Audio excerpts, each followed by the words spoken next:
Welcome at HP's 3D printing application. This is our amazing universe, a place that we have created to showcase the variety of 3D applications, the different printed parts, and also the necessary parts adequate for different market sectors in order to satisfy different marketing trends. Today, I will show you a few great examples in which 3D printing parts have had significant impact in the healthcare sector. It's basically a cranioplastie model. It's printed with HP Jet Fusion 580.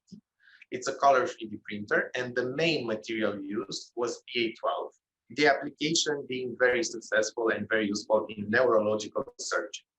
The skull that you see basically is reconstructed in detail from the CT scan of the patient, and the color parts are providing a visual mapping of the varying bone techniques around the skull.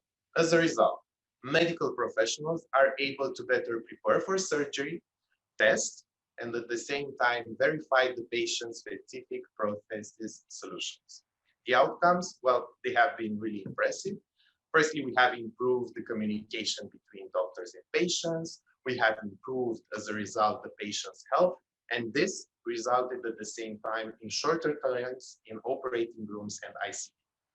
But this amazing application, it's not only adequate and revolutionary for the medical sector, but also for the educational one, for universities in specific, for labs, and for universities that are focusing on medical studies. So if you would like to find more about our technology and how HP can bring value to your company, please get in touch with us at hp.com.